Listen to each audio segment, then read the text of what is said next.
Praise the Lord, brothers and sisters, for this great privilege what our loving Lord has given us once again to connect with yourselves on this day of resurrection. ప్రియమైన సహోదర సహోదరులందరూ కూడా మన ప్రేమగల దేవుడు మనకి పునరుద్ధరణ దినము మీతో కలుసుకోవడానికి ఇచ్చిన గొప్ప ఆధిక్యత కొరకై వందనాలు చెల్లిస్తాం. The greatest miracle and greatest miracle in the life of a man is to stay in the land of living. ఒక మనిషి జీవితంలో అతి గొప్ప అద్భుతం ఏంటంటే సజీవుల దేశంలో ఉండటమే. Because the man can take his breath inside, but getting outside is a grace of God. ఎందుకంటే ఒక మనిషి ఊపిరి లోపలికి పీల్చుకోగలదు కానీ ఆ ఊపిరిని పీల్చుకున్న దాన్ని బయటకు వదలడం అంటే దేవుని కృపనే అది. So every time you breathe in and breathe out, it's the grace of God assured, and it's your time that God has extended on this earth. కాబట్టి మనం ఊపిరి ప్రతిసారి లోపలికి పీల్చుకొని బయటకు వదలడం అంటే దేవుడు మన మీద కుమ్మరిస్తున్న తన గొప్ప కృపను బట్టే అది. For every breath we take in and breathe out, also we do not know how many times we do that, but we forget to worship and praise God for that.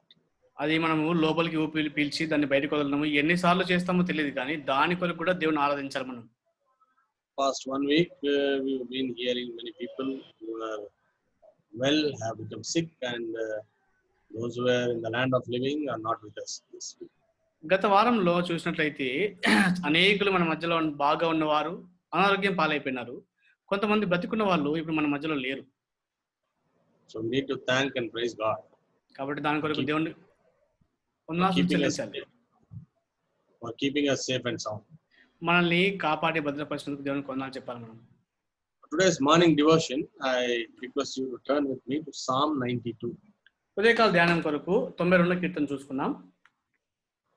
Psalm 92, first 5 verses and 12th verse we will read. 92వ కీర్తన మొదటి 5 వచనాలు 12వ వచనం చదువుకుందాం. And brother, I will request brother to read kindly the verses so that we can observe in our Bibles. నేను తెలుగులో చదువుతాను, దయచేసి మీ బైబిల్లో మీరు చూడవలసింది మనం చేస్తున్నాము. యెహోవాను స్తుతించుట మంచిది, మహోన్నతుడా నీ నామమును కీర్తించుట మంచిది. ఉదయమున నీ కృపను, ప్రతి రాత్రి నీ విశ్వాసతను 10 తంతుల స్వరమండలంతోనూ గంభీర ధ్వని గల సితారాతోనూ ప్రచురించుట మంచిది. ఎందుకనగా యెహోవా నీ కార్యం చేత నీవు నన్ను సంతోషపరుచున్నావు, నీ చేతి పనులను బట్టి నేను ఉత్సహించున్నాను. యెహోవా నీ కార్యములు ఎంత దొడ్డవి, నీ ఆలోచనలు అతి గంభీరములు. 12వ వచనము, నీతిమంతులు ఖర్జూర వృక్షం వలె మొవ్వు వేయుదురు, లెబానోను మీద దేవదారు వృక్షం వలె వారు ఎదుగుదురు. Shall we look to the Lord for his grace? కృప కొరకు ప్రార్థన చేసుకుందాం. Our loving, eternal, heavenly Father, మా ప్రేమగల నిత్యుడగు పరలోకపు తండ్రి, our gracious and wonder-working God, కృపగల అద్భుతకరుడా, thank thee and praise thee for giving us breath in our nostrils so that we may worship thee and praise thee this day of thy resurrection.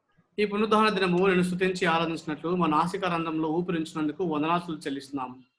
Holy Father, how great thou art that thou hast bestowed upon us all thy riches of thy mercies upon unworthy, wretched, unprofitable servant as I am. ప్రభా, అయోగ్యుని, దౌర్భాగ్యుని, తండ్రి పనికి మాలిన నా మీద మీ కృప మహదైశ్వర్ మీరు కుమ్మరించిన ఎంత గొప్ప దేవుడో ప్రభా. It has been in thy will that you should extend my life for another week, therefore I thank thee and praise thee. ప్రభా, నీ చిత్తంలో నా యొక్క ఆశను పొడిగించాలని ఉంది కాబట్టి దాని కొరకు వందనాలు చెల్లిస్తున్నాము. Holy Father, and also remembering us and speaking to us from heavenly places, for that we need to worship. మమ్మల్ని జ్ఞాపకం చేసుకుని పరలోక స్థలం నుంచి మాతో మాట్లాడినందుకు మీకు వందనాలు చెల్లిస్తున్నాము. Loving Father, little time we want to spend once again, we want to depend upon thee, we want to hear unto thy still small voice. మేము గడిపే కొద్ది సమయము మీ మెల్లని స్వరాన్ని ఆశపడుతున్నాం ప్రభా. Heavenly Father, speak to us and give us thy relevant and right word and thy message. మాతో మాట్లాడి కావాల్సిన సరైన వర్తమానం మాకు అనుగ్రహించమని ప్రార్థిస్తున్నాము. So that we may glorify thee, honor thee and magnify thee. తద్వారా మిమ్మల్ని మహింపరిచి ఘనపరిచి నామం గొప్ప చేయటకు ప్రభా. This gospel chapter 10 and verse 20 may be true on behalf of both, for it is not we that speak, but the Spirit of you and the Spirit of the Father may speak through us. ప్రభా, మత్తయి సువార్త 10:20 ప్రకారము మాట్లాడినది మేము కాదు కానీ మాలో ఉన్న తండ్రి యొక్క ఆత్మని అని చదివిస్తుంది ప్రభా. Heavenly Father, give us clean and clear utterance so that the listeners would be able to understand and grasp the words what we are speaking. కాబట్టి ప్రభా, స్పష్టమైన సరళమైన మాటలు మాకు అనుగ్రహించండి, విను వారు గ్రహించినట్లు సహాయం చేయండి. The time we are going to spend also may be remembered in eternity, as thou wilt reveal us the things and matters concerning eternal things. కొద్ది సమయము మేము గడిపేది నిత్యత్వం జ్ఞాపకం చేసుకోండి. ఈ సమయంలో నిత్యత్వంలో ఉన్న విషయాలను చూసటకు సహాయం చేయండి ప్రభా. Lord, what we see, everything around us is temporal. మా చుట్టూ మనం చూసే అంతా కూడా తాత్కాలికమే ప్రభా. Unseen things are eternal, and we are interested in learning about those things. అదృష్టమైన నిత్యములు వాటి విషయమే మాకు ఆసక్తి ప్రభా.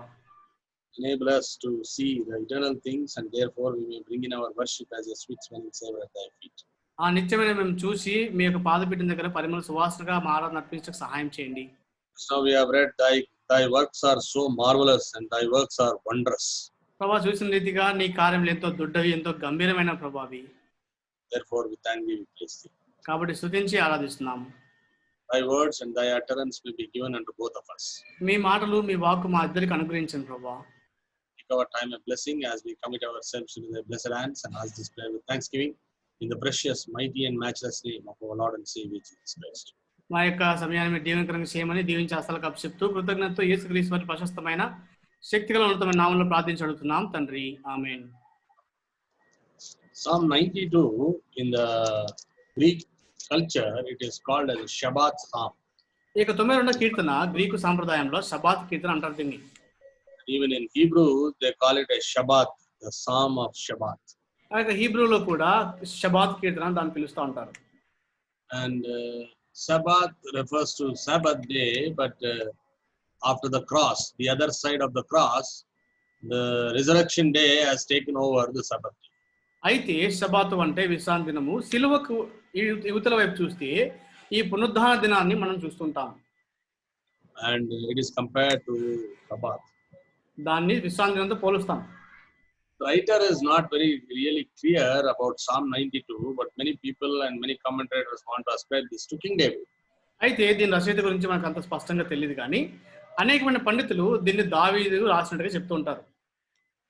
But we may not take it because since we do not know, we don't want to probe into it. మనకు అది సరిగ్గా తెలియదు కాబట్టి దాని విషయం అంతా మనం ఆలోచించము. But this is a wonderful psalm of praise and a song of praise which is sung on the day of the Lord's worship day. కాబట్టి ప్రభు యొక్క ఆరాధన దినాన పాడే చక్కటి యొక్క స్తుతికి సంబంధించిన స్తోత్రరూపమైన కీర్తనగా ఉంటుంది ఇది.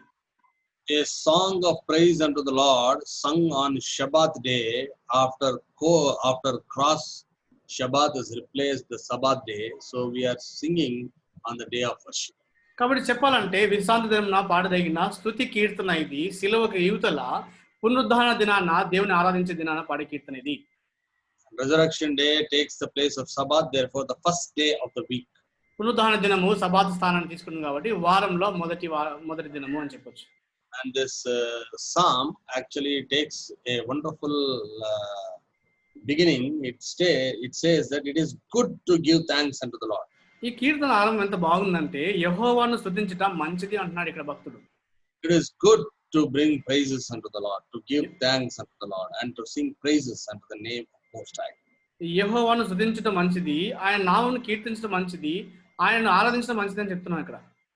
Moses, when you see that it is good thing to give thanks unto the Lord, you see capital L in your English Bibles. అక్కడ యెహోవాను అనే దాంట్లో ఇంగ్లీష్ లో చూస్తే అక్కడ క్యాపిటల్ ఎల్ లార్డ్ అని క్యాపిటల్ ఎల్ వాడుతున్నారు అక్కడ. If you go to the original Hebrew language, మూల హెబ్రూ భాషకి వెళ్తే అక్కడ this is an untranslatable word called Yud-He, Vav-He, referred to Yahweh. ఇది తర్జుమా చేయబడలేని యుడ్-హే వాహ్వే అంటే యాహ్వేకి సంబంధించిన పదం ఇది. The proper name of God of Israel. అక్కడ ఇశ్రాయేలు దేవుని యొక్క అక్కడ నామంగా ఉంటుంది అది. All other gods of this world are not gods. Only the God of Israel is a God. That's what somebody was saying the other day when I was listening to somebody. నేను మరుసటి దినాన ఒక వర్తమానం వింటున్నప్పుడు ఈ లోకంలో ఉన్న దేవుళ్ళందరూ దేవుళ్ళు కాదు కానీ ఇశ్రాయేల్ దేవుడు నిజమైన దేవుడు అని చెప్పి ఒక ఆయన చెప్పడం విన్నా నేను.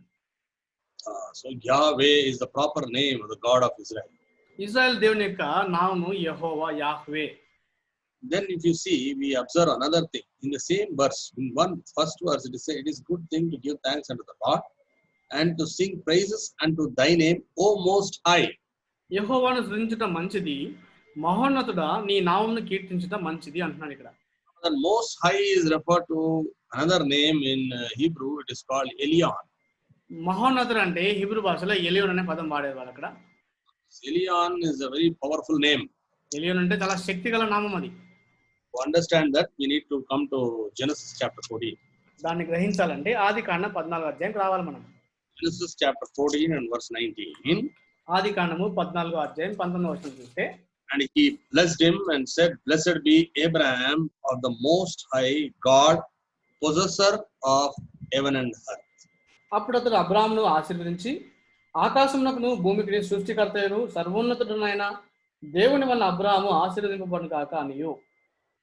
When you refer to Most High God, he is the possessor of heaven and earth. సర్వోన్నతుడు మహోన్నతుడు అంటే ఆకాశమును భూమికి సృష్టికర్త అని అర్థం అక్కడ.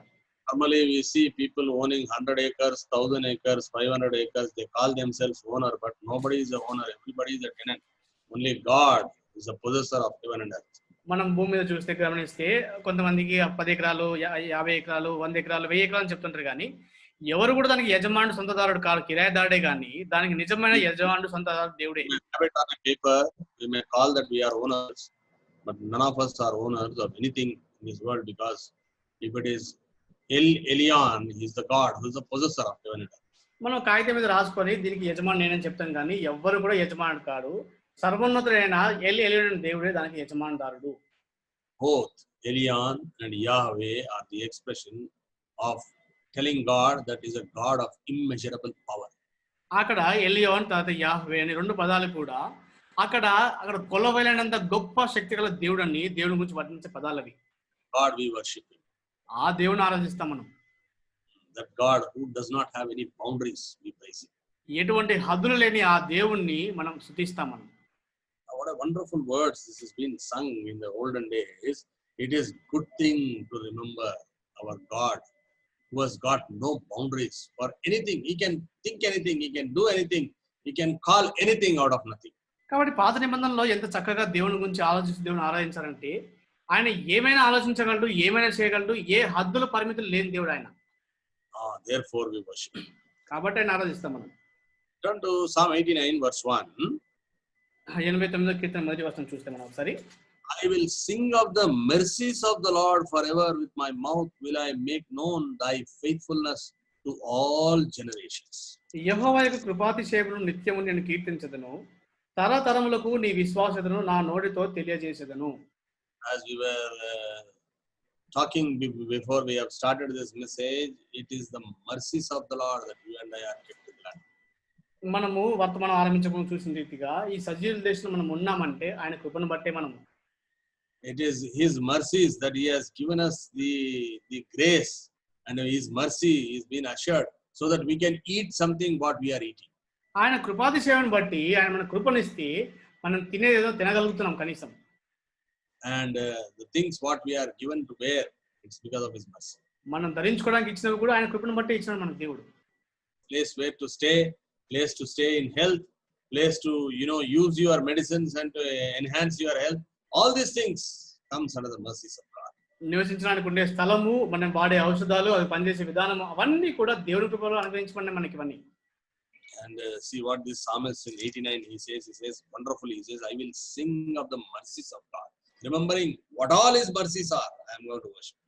అక్కడ 89వ కీర్తన ఏమంటున్నా అంటే కృపాతిశయం నిత్యం కీర్తన, అవన్నీ కూడా విశ్వాసంతో జ్ఞాపకం చేసుకుంటున్నాడు దావీదు ఇక్కడ. And what are his mercies? It is not limited to one generation or one person or one family, but he says, and he's got the courage to say that I make known thy faithfulness to all generations. ఆయన కృపాతిశయం ఎంత గొప్పగా ఉంటుందంటే ఆయన విశ్వాసత నమ్మకత్వము ఒక వ్యక్తికి కానీ, ఒక కుటుంబానికి కానీ, ఒక తరానికి కాదు, కానీ అక్కడ తరతరములకు నా నోటితో తెలియజేస్తాను వ్యక్తి. Psalm 119 119 కీర్తన చూసుకుంటే ఒకసారి and verse 90, 9వ వచనం చూస్తే, thy faithfulness is unto all generations, thou hast established the earth and it abideth. నీ విశ్వాసత తరతరములుండును, నీవు భూమిని స్థాపించితివి, అది స్థిరముగానున్నది. Generation after generation after generation is a faithful God. ఒక తరము తర్వాత తరము దాని తదనంతర తరం కూడా ఆయన నమ్మదగిన దేవుడు ఆయన. Nobody else can claim this kind of attributes to God. It's only either Yud-He, Vav-He, or it is only Elion. వేరే ఎవ్వరు కూడా ఇటువంటి లక్షణాలు నాకు నేను మనం చెప్పలేము. అది అయితే యుడ్హే వాహ్వే నా దేవుడు లేకపోతే యాహ్వే నా దేవుడు మాత్రమే. We worship such a great God who is the possessor of heaven and earth, who's the owner of heaven and earth. భూమి ఆకాశం సృష్టికర్త యజమాడైన ఆ గొప్ప దేవుని మనం ఆరాధిస్తాం మనం. And you see Psalm 92 again. అక్కడ 92వ కీర్తన మరొకసారి గమనిస్తే మన భాగానికి వస్తే verse 2. రెండవ వచనం. To show forth thy loving kindness in the morning and thy faithfulness every night. ఉదయమున నీ కృపను ప్రతి రాత్రి నీ విశ్వాస్యతను. He shows his loving kindness in the day, also in the night. తన కృపను ఉదయకాలము రాత్రి కూడా ఆయన చూపిస్తూ ఉంటాడు మనకి. To appropriate these things, we need to see one incident in the Bible. ఇవి ఒకసారి అర్థం చేసుకోవాలంటే బైబిల్లో ఒక సంఘటన గమనించాలి మనం. One incident we have to see. Kindly turn with me to Book of Esther. ఎస్తేరు గ్రంథంలో ఒక సంఘటన చూద్దాం అక్కడ మనము. Book of Esther and chapter 4 and verse 16. ఎస్తేరు గ్రంథము 4వ అధ్యాయం 16వ వచనం. This is the Book of Esther. We are not going to take a lot of time, but we need to explain to you that Esther has come to be the queen at the time of Ahasuerus. ఇది క్లుప్తంగా చూస్తే అహష్వేరోషు రాజు సమయంలో రాణిగా ఉంటున్న ఎస్తేరిమే. You have to be a little precise. He is the grandfather of Artaxerxes, who was given command to build the wall for the streets of Jerusalem. యెరూషలేము గోడలు వీధులు కట్టబడడానికి ఆజ్ఞ జారీ చేసిన అర్తహషస్త రాజు యొక్క తాత అయిన చెప్పాలంటే. Ahasuerus was ruling, and Esther came to be the queen in a miraculous way in this time of crisis. అయితే క్లిష్ట సమయంలో అహష్వేరోషు సమయంలో అద్భుతమైన రీతిగా ఈమె రాణి అవుతూ వచ్చింది అక్కడ. And at the background, there is an enemy of God who wants to eliminate the complete seed of Israel. గమనిస్తే దీని వెనకాల దేవుని యొక్క శత్రువు ఇశ్రాయేల్ సంతానం అంతటిని నిర్మూలన చేయాలనుకుంటున్నాడు. This is nothing but it is a work of devil, it is a work of Satan to wipe away so that the Savior should not be born and his kingdom will be continued. అయితే రక్షకుడు జన్మించుకున్నట్లు ఆయన రాజ్యం కొనసాగించుకున్నట్లు ఇది దుష్టుని యొక్క క్రియ, దుష్టుని యొక్క తలంపు, ఆలోచన అయి ఉంటుంది ఇది. And while this was the situation, now Mordecai comes to the palace with dust and ashes, and Esther sends him clothes, and then he sends his message, and then later on Esther sends her message. We are not reading all those things, but if you see verse 16, a direct commandment is gone from Esther to Mordecai. అక్కడ గమనిస్తే ఆ క్లిష్ట పరిస్థితుల్లో Mordecai వచ్చి బట్టలు చింపుకొని దూలుతూ ఉన్నప్పుడు వస్త్రాలు పంపించినప్పుడు తను వేసుకున్నప్పుడు ఇంకొకసారి సమాచారం పంపిస్తామని చూడం కానీ 16వ వర్షంలో మరి యొక్క ఆజ్ఞ అక్కడ తను పంపించినట్టుగా చూస్తాం అక్కడ. What happened here?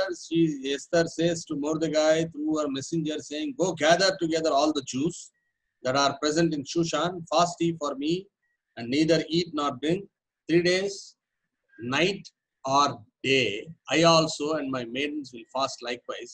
So will I go unto the king, which is not according to the law, and if I perish, I perish." నీవు పోయి షూషను నందు కనబడిన యూదులందరినీ సమాజ మందిరములకు సమకూర్చి నా నిమిత్తం ఉపవాసం ఉండి 3 దినములు అన్నపానములు చేయకుండుడి, నేనును నా పనికర్తలను కూడా ఉపవాసం ఉందుము. ప్రవేశించడం న్యాయ వ్యతిరేకంగా ఉండను, నేను రాజుకు ప్రవేశించదును, నేను నశించదను. And these people were praying and supplicating and making a fasting and prayer, and they were crying to the Lord about this crisis. ఈ క్లిష్ట పరిస్థితుల్లో వీళ్ళు ప్రార్థన చేస్తూ దేవుని దగ్గర మనవి చేస్తూ వాళ్ళు ఉపవాసంతో ఉంటున్నారు. వాళ్ళు we are considering the loving kindness what we have read in Psalm 92:2, and in that we are seeing how his loving kindness will come into existence in a particular situation. మనం 92వ కీర్తన చూసిన ఆయన కృప గురించి చూస్తున్నాము. ఒక పరిస్థితిలో ఆయన కృప ఎట్లా పనిచేస్తున్న విషయాన్ని గమనిస్తున్నాం ఇక్కడ. So these people were praying for 3 days and 3 nights, and we see in Esther chapter 6 and verse 1 that on that night could not the king sleep. గమనిస్తే ఎస్తేరు గ్రంథంలో 3 రాత్రులు 3 పగళ్ళు వాళ్ళు ఉపవాసం ఉండి దేవుని సన్నిధిలో మొరపెట్టినప్పుడు 6వ అధ్యాయం 1వ వచనంలో ఆ రాత్రి నిద్ర పట్టకపోయినందున రాజ్యపు సమాచార గ్రంథమును రాజు ఆజ్ఞ ఇవ్వగా అనిపిస్తున్నారు. It's a very wonderful thing. It may appear to us as an ordinary thing, but king not getting sleep is a very wonderful thing, and this is caused by God, and where the loving kindness of God is in operation. అక్కడ చూసి చాలా సాధారణంగా కనిపిస్తుంది కానీ రాజుకు నిద్ర పట్టకపోవడం అనేది చాలా అసాధారణమైన విషయము. దేవుని కృప ఎట్లా పనిచేస్తున్న విషయం మీకు అర్థం చేసుకోవచ్చు మనం. The God's loving kindness started to begin on behalf of his children, as we have seen in Psalm 92:2. This man did not get sleep. కీర్తన 92:2 చూసిన రీతిగా దేవుని యొక్క కృప తన ప్రజల పట్ల కార్యం చేయడము మనం గమనిస్తాము. ఇక్కడ 6వ అధ్యాయం చూస్తే రాజుకు నిద్ర పట్టట్లేదు.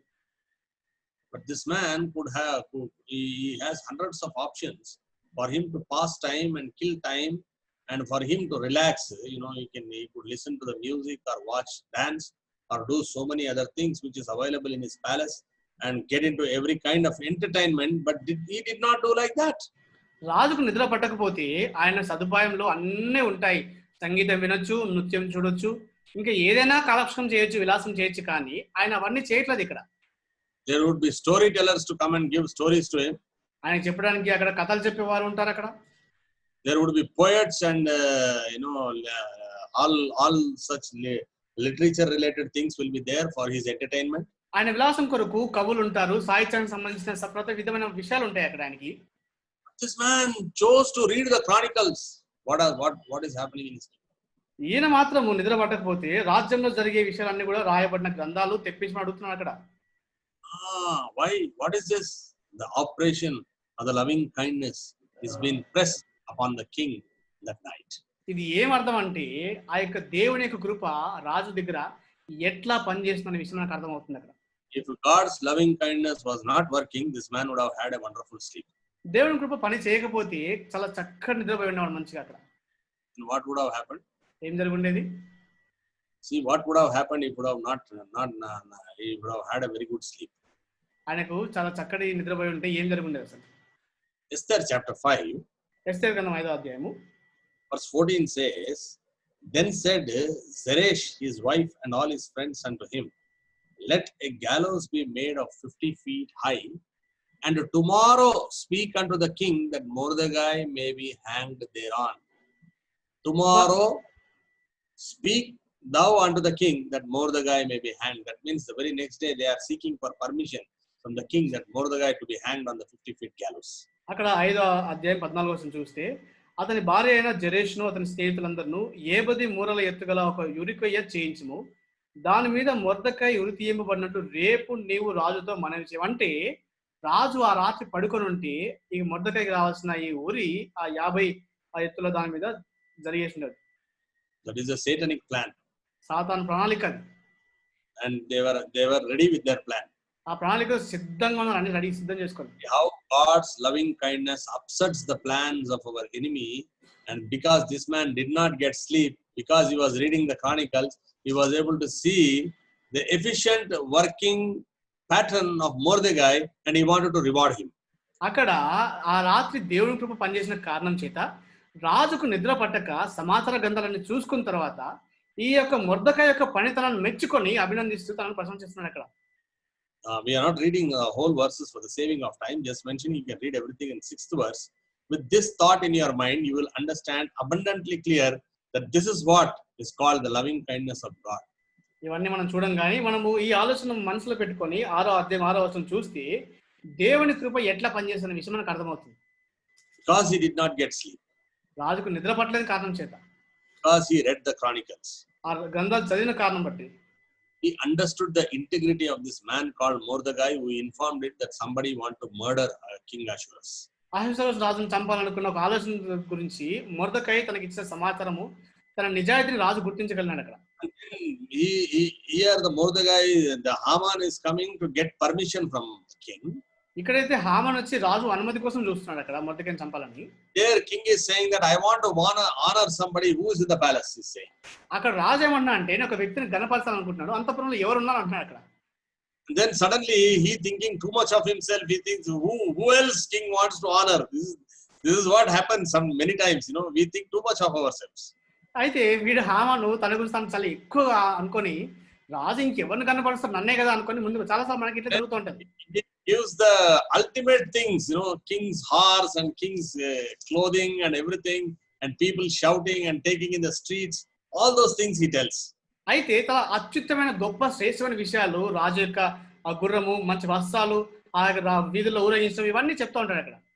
You read that up to 9th verse. You will read that from verse 6. Then you will read all the details, what all Haman said and what all king said. But the highlight is in 10th verse. He says, Then the king said to Haman, Make haste and take the apparel and the horse as thou hast said, and do even so to Mordecai, he says. That's all. Now Haman's heart has got punctured. గమనిస్తే అక్కడ హామాను తన గురించి అనుకుని చెప్పి చాలా గొప్ప గొప్ప విషయాలను చెప్తాడు. 10వ వచనానికి వచ్చేసరికి మనం 6 నుంచి 9 చదువుకోవచ్చామని 10వ వచనం వచ్చేసరికి అందుకు రాజు నీవు చెప్పిన ప్రకారమే శీఘ్రముగా ఆ వస్త్రములను ఆ గుర్రం తీసుకొని రాజు గుమ్మ దగ్గర కూర్చున్న యూదుడైన మొర్దెకైకి అలాగే చేయమని ఇట్లా చెప్పిన వెంటనే ఒక్కసారి కుప్పకూలిపోయాడు హామాను ఇక్కడ చూస్తే. Why did he come to the palace actually? Anantapuram ఎందుకు వచ్చాడు అక్కడ చెప్పాలంటే? To take permission to kill the same man. అదే వ్యక్తిని చంపడానికి అనుమతి కోసం వచ్చాడు ఈ వ్యక్తి. Now in these circumstances, if Haman opens his mouth, at least his life was spared one more day. If he would have said, no, I came to take permission to kill this fellow Mordecai, then king would have said, kill this fellow first. One day life would have lost. అటువంటి పరిస్థితుల్లో హామాను నోరు తెరిచి అడిగి ఉంటే అప్పుడే రాజు చంపేసినవాడు. కనీసం అప్పుడు నోరు తెలియదు కాబట్టి ఇంకొక దినం తన ఆయుష్ పొడిగించబడింది అక్కడ. See what is the loving kindness of God. దేవుని కృప పనిచేయడం అంటే ఎంత గొప్పగా ఉంటుందో అసలు ఊహించుకోండి. He has seen to it that king does not get a sleep that night. ఆ రాత్రికి రాజు నిద్ర పట్టకుండా చేయగలిగిన దేవుడు అక్కడ.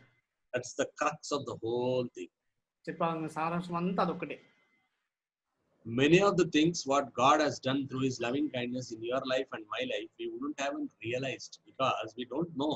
At least in Esther's life and in Haman and Mordecai, all these two characters, it is written in the Bible, we are seeing it and applying the loving kindness of God.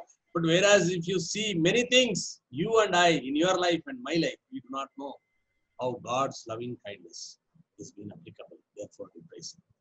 ఎస్తేరు విషయంలో Mordecai విషయంలో ఇవన్నీ మనం ఇప్పుడు చదివి మనం అర్థం చేసుకొని అన్వయించుకుంటున్నాం. కానీ దేవుని కృప ఎట్లా పనిచేస్తున్న విషయం నీ జీవితంలో నా జీవితంలో చాలా సార్లు ఎంత గొప్పగా ఉంటుందంటే మనం గుర్తించలేము. అంత గొప్పగా పనిచేస్తుంది కాబట్టి ఆ దేవుని స్తుతించి ఆరాధించాలి మనం. Show forth his loving kindness in the morning and faithfulness every night. ఉదయమున తన కృపను రాత్రి వేళ తన విశ్వాసం చూపించే దేవుడు ఆయన. Many times we don't even know that people want to harm us, they want to kill us, they want to eliminate us. But without our knowledge, God's faithfulness, God's loving kindness helps us. We are kept in the land of living. Should we not praise him for this kind of act? కాబట్టి చాలా సార్లు మనల్ని కూడా చాలా మంది మనం నిర్మూలించాలనుకుంటారు, చంపాలనుకుంటారు, హాని చేయాలనుకుంటారు. కానీ మనకు తెలియకుండానే దేవుని కృప మన జీవితంలో పని చేసి మనల్ని సజీవ దేశంలో ఉంచుతుంది. కాబట్టి దాని కొరకు ఆయన స్తుతించి ఆరాధించలేము మనము. Sometimes people want to spread all wrong things about us. మన గురించి చాలా సార్లు చెడ్డ వార్తలన్నీ ప్రచురపరుస్తారు.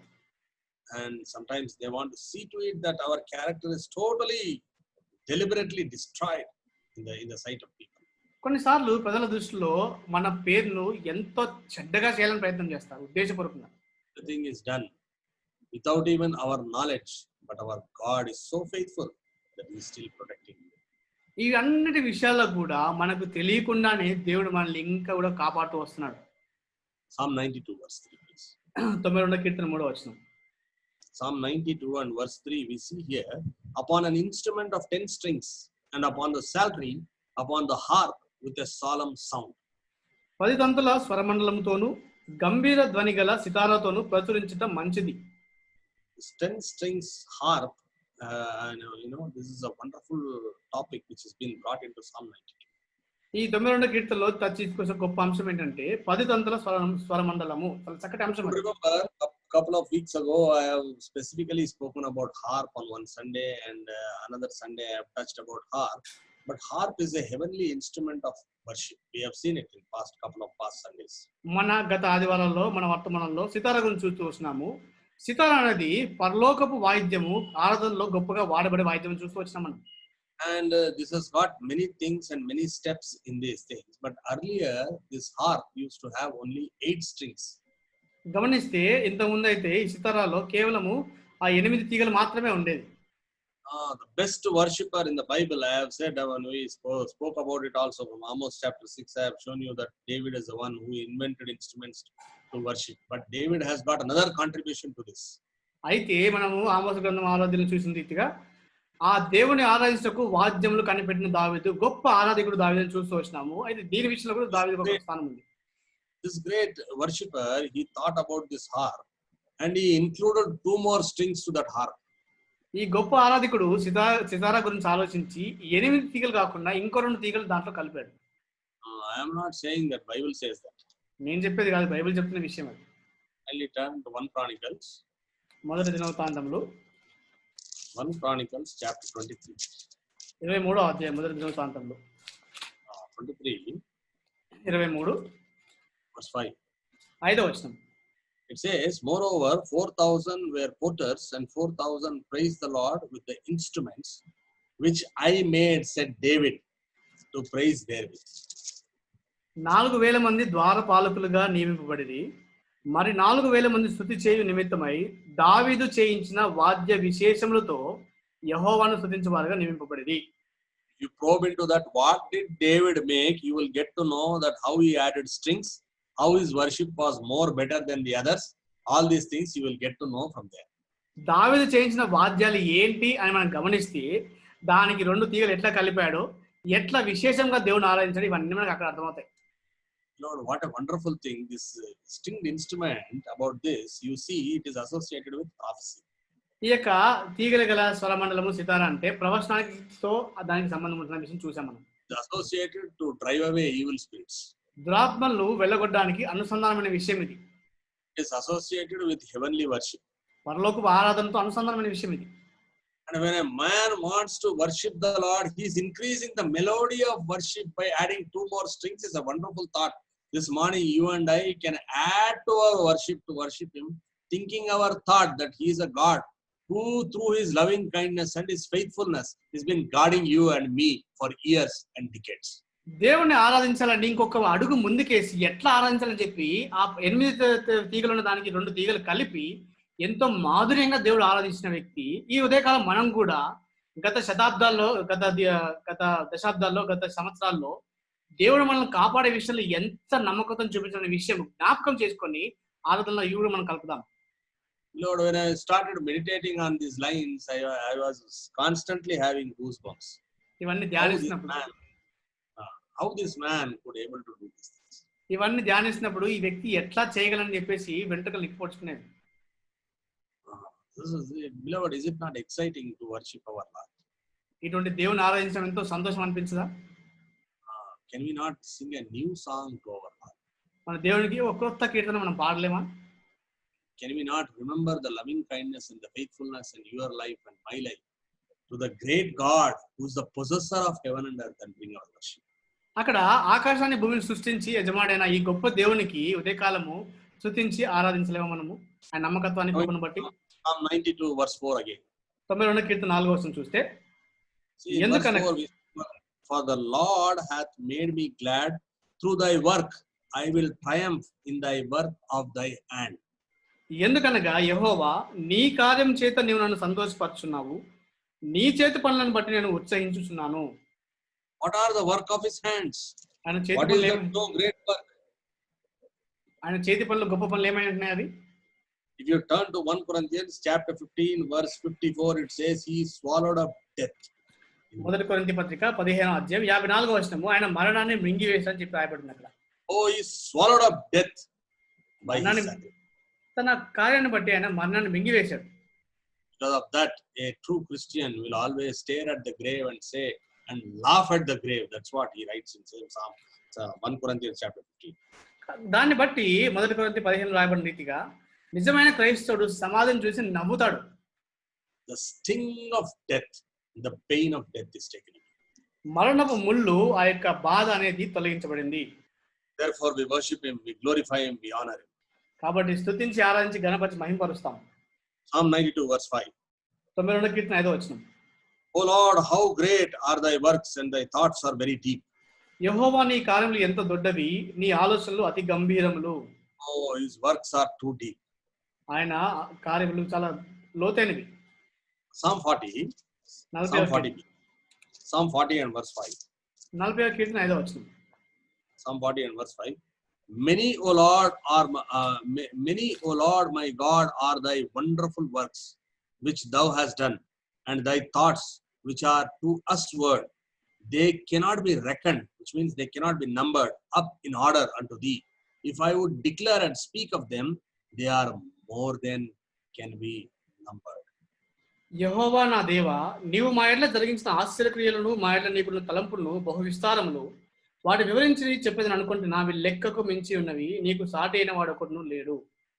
Lord, can we remember the beginning thought, the opening thought, what I said, taking your breath inside and leaving your breathe outside is a mercy of God, it's a grace of God. If you start counting, can we count it for your lifetime? మనము ఆరంభంలో చూసిన రీతిగా ఊపిరి లోపలికి పీల్చాలన్నా బయటకు వదలాలన్నా దేవుని కృప ఎన్నిసార్లు అలా చేసామో లెక్కించగల మన జీవితాంతంలో. Can we count it? I'm giving you a small example. చిన్న ఉదాహరణ చెప్తున్నా, ఆయన ఎన్నిసార్లు అలా చేసామో లెక్కించగలమా మనం కనీసం? Works of God, the grace of God, the protection of God, the grace and the and His bestowment of all these things, we cannot number in our lifetime. ఆయన కృప, ఆయన నమ్మకత్వము, ఆయన భద్రత, కాపుదల ఇవన్నీ ఎంత గొప్పగా కుమ్మరించాయంటే జీవితం లెక్కించలేము మనం అసలు. Uncountable mercies, uncountable faithfulness of our God. Worshiping this morning. లెక్కింపులేని కృపను బట్టి, లెక్కింపులేని నమ్మకత్వాన్ని బట్టి ఉదయకాలం దేవుని ఆరాధిస్తాం. Isaiah chapter 28. యెషయా గ్రంథము Isaiah chapter 28 and verse 29. 28వ అధ్యాయం 29వ వచనం. This also cometh forth from the Lord of hosts, which is wonderful in counsel and excellent in working.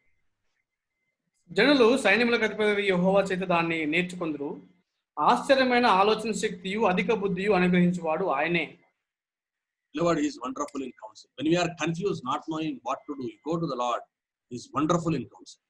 ఏం చేయాలో అర్థం కాని పరిస్థితుల్లో దేవుని దగ్గరికి వెళ్ళినప్పుడు ఆలోచనలో చాలా అద్భుతమైన దేవుడు ఆయన.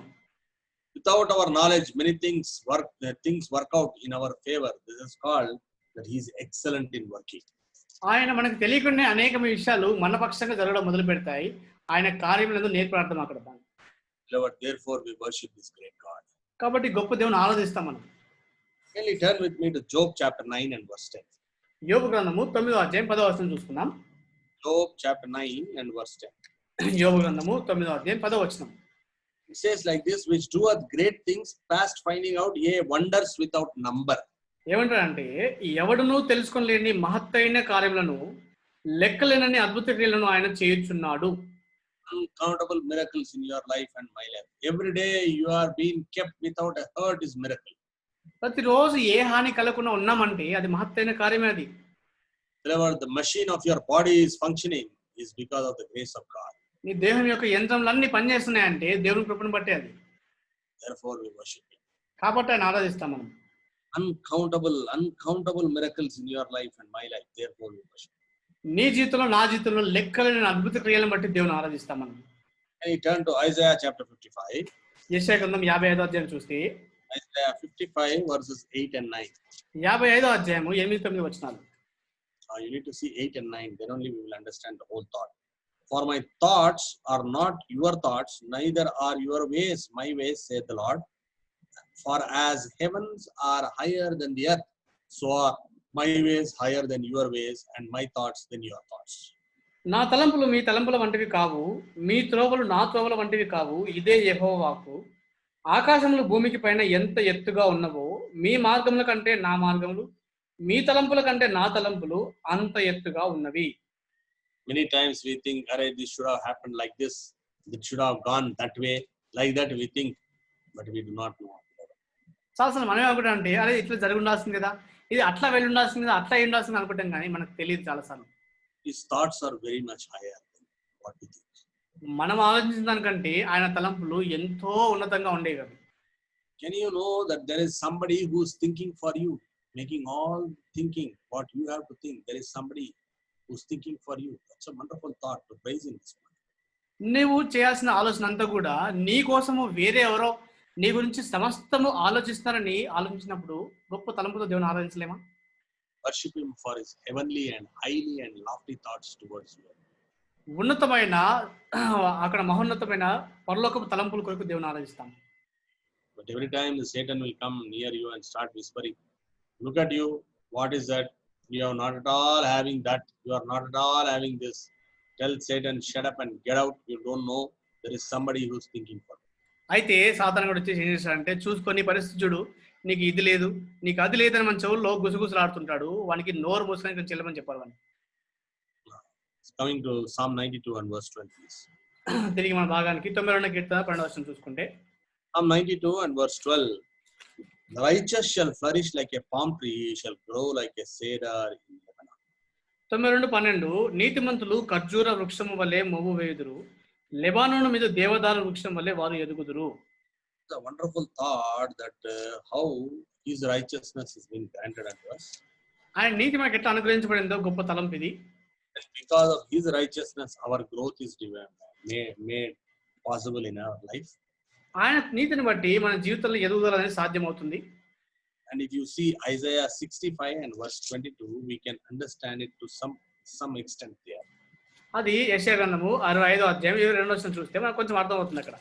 They shall not build and another inhabit, and they shall not plant another eat, for as the day of a tree are the days of my people, and mine elect shall long enjoy the work of their hands. యెషయా గ్రంథము 65వ అధ్యాయం 22వ వచనము, వారు కట్టుకున్న ఇళ్లలో వేరొకరు కాపురం ఉండరు, వారు నాటుకున్న వాటిని వేరొకరు అనుభవింపరు. నా జనుల ఆయుష్యము వృక్షాయుష్యమంత యగును. నేను ఏర్పరచుకున్న వారు తాము చేసుకున్న దాని ఫలమును పూర్తిగా అనుభవింతురు. That means what we are doing, what we are intending to do on ourselves, we enjoy it for ourselves. మనం ఏదైతే చేస్తున్నామో, ఏదైతే చేయాలనుకుంటున్నామో దాన్ని మనమే అనుభవించగలుగుతున్నాం ఇక్కడ. We'll enjoy the work of our hands. That's the greatest blessing what God is thinking about you and me. నీ గురించి నా గురించి దేవుడు ఆలోచించినంత గొప్ప విషయం ఏంటంటే మన చేతి పనులను మనం అనుభవించగలుగుతున్నాము ఆ ఫలాన్ని. And grow like a cedar means it has got another meaning. అక్కడ ఆ యొక్క దేవతా వృక్షంలో ఎదుగుతుందంటే అది వేరే అర్థం ఉంటుంది ఇంకోటి. For that you have to turn with me to Hosea chapter 14. It's a little complicated thing, but we need to understand it. అది కొంచెం అర్థం కాని విషయం, బయటకు అర్థం చేసుకోవడం ప్రయత్నించాలి. యెషయా గ్రంథం 14వ అధ్యాయం Hosea chapter 14 verses 5 and 6. 14వ అధ్యాయం 5-6 వచనాలు. I will be as a dew unto Israel, he shall grow as a lily and cast forth his roots as a Lebanon. His branches shall spread, and his beauty shall be the olive tree, and his smell as Lebanon. హోషేయ 14:5-6 వచనాలు. చెట్టునకు మంచు ఉన్నట్లు నేను అతని పొందును, తామర పుష్పము పెరుగునట్లు అతడు అభివృద్ధి నొందును. లెబానోను పర్వతము దాన్ని వేర్లు తన్నునట్లు వారు తమ వేలు తన్నుదురు. అతని కొమ్మలు విశాలముగా పెరుగును, ఒలివ చెట్టున కలిగినంత సౌందర్యం అతనికి కలుగును, లెబానోనుకున్నంత సువాసన అతనికి ఉండును. Growth like cedar, meaning our fame and our name and our testimony will be so spreading that God will enable to spread. That's what it says here. ఈ దేవదారు వృక్షముల ఎదుగుదల ఏంటంటే మన పేరు, మన యొక్క ప్రఖ్యాతి, మన యొక్క సాక్ష్యము ఎంతగా విస్తరిస్తుందంటే అక్కడ దేవునికి సువాసన కలిగి ఎంతగా ఉంటుందంట. Because our Lord is thinking about us. ఎందుకు అంటే మన దేవుడు మన గురించి ఆలోచిస్తున్నాడు కాబట్టి. Because he imputed his righteousness unto us. ఆయన తన నీతిని మనకు ఆరోపించినాడు కాబట్టి. Who is doing like this? ఎవరు చేస్తున్నారు ఇవన్నీ కూడా? Our God, the God of Israel, the Yud-Heh-Vav-Heh. మన దేవుడు ఇశ్రాయేల్ దేవుడైన యుడ్-హే వాహ్-హే అనే ఆ దేవుడు. And also he is our God, who is the possessor of heaven and earth, the Elyon. He is our God. Elyon అయిన దేవుడు, ఆకాశాన్ని భూమిని యజమానుడు, సొంతదారుడైన ఆ దేవుడు. We have seen his loving kindness, we have seen his faithfulness. ఆయన కృపను చూసినాము, ఆయన నమ్మకత్వం చూసినాం మనం. We have seen his works, and we have seen his thoughts towards you and us. ఆయన కార్యములు చూసినాము, నీ పట్ల నా పట్ల ఆయన తలంపులు మనం చూసినాము. May the Lord enable us to bring in our worship and praise this morning as a sweet smelling savor at his footstool. కాబట్టి ఉదయకాలము తన పాదపీఠం దగ్గర పరిమళ సువాసన గల ఆరాధన అర్పించడానికి దేవుడు మనకు సహాయం చేయను గాక. Blessed Holy Spirit, establish unto our hearts and those things which we were unable to communicate. May the blessed Holy Spirit enable us to understand in his own understanding, so that we may bring in our worship as a sweet smelling savor. ఏవైతే సరిగ్గా చెప్పలేకపోయినామో పరిశుద్ధాత్మ దేవుడు మన హృదయాలకు బోధించి మన హృదయాలు స్థిరపరచుగాక. తద్వారా ఆయనకు పరిమళ సువాసన గల ఆరాధన అర్పించడానికి సహాయం చేయను గాక. These few thoughts we can worship our Lord in spirit and in truth and glorify his name. కొద్ది తలంపులతో ఆత్మతో సత్యంతో దేవుని ఆరాధించి ఆయన నామమును మహిమపరుస్తాము. We shall connect with you a little later. ఇది అయిపోయిన కొద్ది సమయంలో మనం తిరిగి మళ్ళీ కలుసుకుందాం. Praise the lord.